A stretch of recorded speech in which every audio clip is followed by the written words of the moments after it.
Let's look at gang control.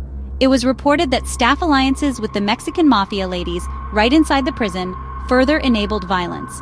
So what is the current status? This prison has been under federal receivership since 2023 after a DOJ lawsuit cited constitutional failures. Number 2 is the Julia Tutwiler Prison for Women, located in Alabama. And here's why it's notorious. According to a 2014 DOJ investigation, it was uncovered that this one is a toxic environment where 1/3 of women in the prison reported canal abuse by staff. Male officers took turns with women in showers and other such places. Let's look at pregnancy and coercion. Multiple inmates were impregnated by guards. One of the women actually gave birth in solitary confinement. To silence the women, the guilty staff often threatened the women. Let's look at violence. Understaffing led to unchecked gang wars, such as vice lords versus gangster disciples. Beatings and stabbings occurred at random. Vulnerable female prisoners were forced to trade their body for protection. So what is the current status? This prison has been under federal oversight since 2015, but, according to reports, it remains non-compliant with basic standards. Number 3 is the California Institution for Women, located in California. And here's why it's notorious.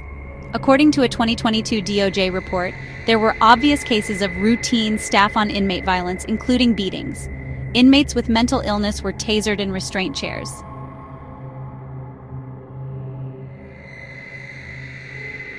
Let's look at drug crisis. Fentanyl overdoses and the like surged due to staff smuggling.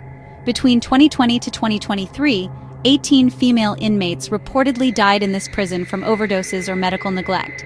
Let's look at Canal Act's exploitation. Guards demanded canal favors from women in exchange for basic necessities, such as food and hygiene products. At least 3 staff have been fired for such abuse since 2021. Let's look at gang extortion. The Black Guerrilla family and Nostra Familia controlled housing units right inside this prison, forcing vulnerable female prisoners into prostitution and debt bondage while in the facility. And finally, at the Lowell Correctional Institution in Florida, things were worse. In this prison, it was so bad to the extent that just one prison guard reportedly impregnated 4 female prisoners. Can you imagine that? Sadly, these 4 prisons exemplify how America's carceral system has failed a huge number of women over the years by prioritizing punishment over humanity. While reforms are believed to be underway, my sources say meaningful change remains elusive without radical structural transformation. Thank you for taking this virtual trip to the U.S. female prisons with me. Kindly subscribe to my channel for my interesting contents.